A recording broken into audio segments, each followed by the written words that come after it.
ಅಧ್ಯಕ್ಷರೆಲ್ಲರೂ ಆಗೋಗ್ತಾರೆ. Result ಬಹಳ ಮುಖ್ಯ. ನಾನು ಅವಾಗಲೇ AICC ಅವ್ರಿಗೂ ಹೇಳಿದ್ದೇನೆ, ಯಾರು ಚುನಾವಣೆಯಲ್ಲಿ IOC ಅವ್ರಿಗೆ ಹೇಳಿದ್ದೇನೆ, ಅಧ್ಯಕ್ಷರಿಗೂ ಹೇಳಿದ್ದೇನೆ, ಈಗೂ ಹೇಳ್ತಾ ಇದ್ದೇನೆ, ಚುನಾವಣೆ ಗೆಲ್ಲೋದು ಮುಖ್ಯ ಅಲ್ಲ. ಚುನಾವಣೆ ಆದಮೇಲೆ ಚುನಾವಣೆ ವಿಚಾರ ಮರ್ತು ಬಿಡಬೇಕು.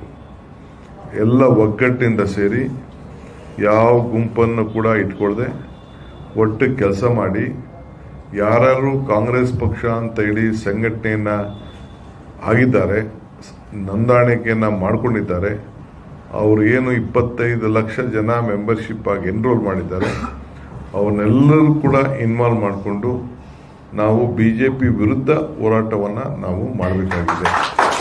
ಜನತಾದಳದ ವಿರುದ್ಧ ಜನತಾದಳ ಹೋರಾಟವನ್ನು ಮಾಡಬೇಕಾಗಿದೆ. ನಮ್ಮ ವೈರಿಗಳು, ರಾಜಕೀಯ ವೈರಿಗಳು ಅವ್ರ ಮುಂದೆ ಹೋರಾಟ ಮಾಡಬೇಕೇ ಹೊರತು ಇನ್ನು ನಮ್ಮ ಮುಂದೆ ಅಲ್ಲ. ನಮ್ಮಲ್ಲಿ ನಾಯಕತ್ವವನ್ನು ಬೆಳೀಲಿ ಅನ್ನೋ ದೃಷ್ಟಿಯಿಂದ ಈಗ ಕಾಲೇಜ್ ಎಲೆಕ್ಷನ್ಸ್ಗಳೆಲ್ಲ ಇಲ್ಲದೇ ಇರೋದ್ರಿಂದ ಸ್ಟೂಡೆಂಟ್ ಲೀಡರ್ಶಿಪ್, ನಾವೆಲ್ಲ ನಾಯಕರಾಗಬೇಕಾದ್ರೆ ನಮಗೆ ಸ್ಟೂಡೆಂಟ್ ಲೀಡರ್ಶಿಪ್ ಮಾಡಬೇಕಾದ್ರೆ ಎಲೆಕ್ಷನ್ಸ್ಗಳಿತ್ತು. ನಾವು ಎಲೆಕ್ಷನ್ಸ್ ಮುಖಾಂತರ ಕಾಲೇಜ್ಗಳಲ್ಲಿ ನಾಯಕರಾಗಿ ನಾವೆಲ್ಲ ಬೆಳೆದುಕೊಂಡು, ಈಗ ಅಂಥ ಸಂದರ್ಭ ಇಲ್ಲ. ಈ ಒಂದು ಯೂತ್ ಕಾಂಗ್ರೆಸ್ ಸಂಘಟನೆ ಮುಖಾಂತರ ಇಲ್ಲಿ ಆಂತರಿಕ ಎಲೆಕ್ಷನ್ನ ಮಾಡಿ ಒಂದು ನಾಯಕತ್ವವನ್ನು ಬೆಳೆಸಬೇಕು ಅಂತೇಳಿ ನಾವು ಈಗಾಗಲೇ ತೀರ್ಮಾನ ಮಾಡಿ ಈ ಅವಕಾಶವನ್ನು ನಮ್ಮ ಪಕ್ಷ ರಾಹುಲ್ ಗಾಂಧಿ ಅವರು ಇದನ್ನು ಚಿಂತನೆ ಮಾಡಿ ಒಂದು ಅವಕಾಶ ಮಾಡಿಕೊಟ್ಟಿದ್ದಾರೆ. ಸೊ ಮಲ್ಲಿಕಾರ್ಜುನ್ ಖರ್ಗೆ ಅವರ ಅಧ್ಯಕ್ಷತೆಯಲ್ಲಿ, ಸೋನಿಯಾ ಗಾಂಧಿಯವರ ಮುಖಂಡತ್ವದಲ್ಲಿ, ರಾಹುಲ್ ಗಾಂಧಿಯವರ ನಾಯಕತ್ವದಲ್ಲಿ ಇವತ್ತು ಅವರಿಗೆ ಈ ಒಂದು ಪಕ್ಷದ ಸಂಘಟನೆಗೆ ಮಂಜುನಾಥ್ ಅವರಿಗೆ ಅವಕಾಶ ಕಲ್ಪಿಸಲಾಗಿದೆ. ಬಹುಶಃ ಎಲ್ಲರನ್ನೂ ಒಟ್ಟಿಗೆ ತೆಗೆದುಕೊಂಡು ಕೆಲಸ ಮಾಡ್ತಾರೆ ಮತ್ತು ಪಕ್ಷ ಕೂಡ ಅವರಿಗೆ ಯಾವ ರೀತಿ ಏನು ಮಾಡಬೇಕು ಅನ್ನೋದನ್ನು ಮುಂದಿನ ದಿನದಲ್ಲಿ ನಾನು ಪ್ರತ್ಯೇಕವಾದಂಥ ಇಲ್ಲಿ ಗೆದ್ದಿರೋಂಥ ಎಲ್ಲ ಪದಾಧಿಕಾರಿಗಳನ್ನ ಕರೆಸಿ, ಎಲ್ಲ ಬ್ಲಾಕ್ ಮಟ್ಟದ ಅಧ್ಯಕ್ಷಗಳನ್ನು ಕೂಡ ನಾನು ಕರೆಸಿ ಇಲ್ಲಿ ಒಂದು ಸಭೆ ನಡೆಸಿಸಿ, ನಮ್ಮ ಭಾರತ್ ಜೋಡೋ ಭವನದಲ್ಲಿ ಸಭೆ ನಡೆಸಿಸಿ ಕೆಲವು ಮಾರ್ಗದರ್ಶನವನ್ನು ಕೊಡೋನಿದ್ದೇನೆ. ಸೊ ಅದಕ್ಕೆ ಯಾರು ಜವಾಬ್ದಾರಿಯನ್ನು ವಹಿಸಬೇಕು, ನಮ್ಮ KPCCಯಿಂದನೂ ಉಸ್ತುವಾರಿಗಳನ್ನು ವಹಿಸಿ ಅವರು, ಏಕೆಂದರೆ ಈಗಿಂದನೇ ನಮ್ಮ ಚುನಾವಣೆಗೆ ಸಜ್ಜಾಗಬೇಕು.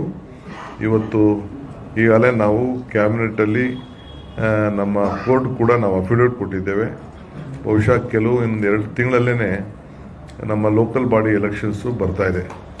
ಜಿಲ್ಲಾ ಪಂಚಾಯಿತಿ, ತಾಲೂಕ್ ಪಂಚಾಯಿತಿ ಎಲೆಕ್ಷನ್ಸ್ ಬರ್ತಾ ಇದೆ. ಬೆಂಗಳೂರು ನಗರದ ಕಾರ್ಪೊರೇಷನ್ ಎಲೆಕ್ಷನ್ ಕೂಡ ಈಗಾಗಲೇ ಬರ್ತಾ ಇದೆ. ನಾವು ಅದಕ್ಕೂ ಕೂಡ ಎಲ್ಲ ಸಜ್ಜು ಮಾಡ್ಕೊಂಡಿದ್ದೇವೆ.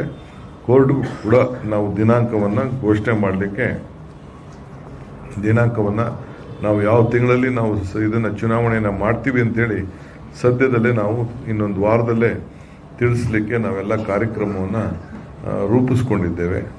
ಸೊ ರಿಸರ್ವೇಷನ್ನು ಒಂದಾಗ್ತದೆ, ಡಿಲಿಮಿಟೇಷನ್ದು ಕಾರ್ಪೊರೇಷನ್ದು ಕೂಡ ಫೈನಲೈಸೇಷನ್ ಮಾಡ್ತಾ ಇದ್ದೀವಿ.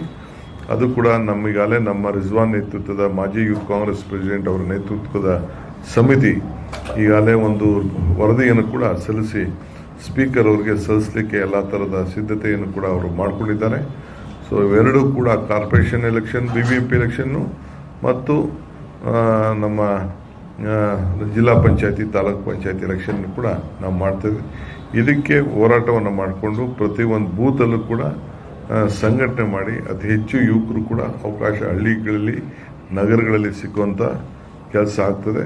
ಸೊ ತಾವೆಲ್ಲ ಈಗನೇ ಚುನಾವಣೆಗೆ ತಾವು ಸಜ್ಜಾಗ್ಬಿಟ್ಟು ಸ್ಥಳೀಯ ಮಟ್ಟದಲ್ಲಿ, ಬೂತ್ ಮಟ್ಟದಲ್ಲಿ ಹೋರಾಟ ಮಾಡಲಿಕ್ಕೆ ತಾವೆಲ್ಲ ಸಿದ್ಧತೆ ಆಗಬೇಕು ಅಂತೇಳಿ ಎಲ್ಲ ರಾಜ್ಯದ ಎಲ್ಲ ನನ್ನ ಯುವ ಕಾಂಗ್ರೆಸ್ಗೆ ನಾನು ಮನವಿ ಮಾಡ್ಕೊಳ್ತಾ ಇದ್ದೇನೆ. ಜೊತೆಗೆ 50% ರಿಸರ್ವೇಷನ್ನು ಹೆಣ್ಮಕ್ಳು ಕೂಡ ಇದೆ.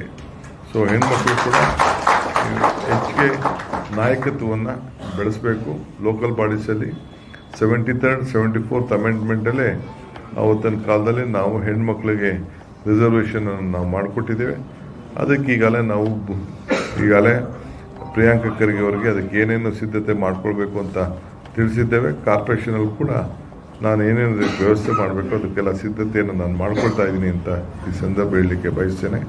ಸೊ ಅದರಿಂದ KPCC ಸಂಪೂರ್ಣವಾಗಿ ಯೂತ್ ಕಾಂಗ್ರೆಸ್ ಸಂಘಟನೆಗೆ, ನಮ್ಮ ಪಕ್ಷದ ಒಂದು ಅಂಗಸಂಸ್ಥೆ ಆದಂಥ ಯೂತ್ ಕಾಂಗ್ರೆಸ್ಗೆ ಸಂಪೂರ್ಣವಾಗಿ ಸಹಕಾರ ಕೊಡಲಿಕ್ಕೆ ಸಿದ್ಧವಾಗಿದೆ ಅನ್ನೋ ಮಾತನ್ನು ಈ ಸಂದರ್ಭದಲ್ಲಿ ಹೇಳಿ, ಈ ಒಂದು ಚುನಾವಣೆಯ ಫಲಿತಾಂಶ ಮತ್ತು ನೇಮಕವನ್ನು ನಾನು ಭಾಳ ಸಂತೋಷದಿಂದ ಘೋಷಣೆಯನ್ನು ನಾನು ಮಾಡ್ತಾ ಇದ್ದೇನೆ.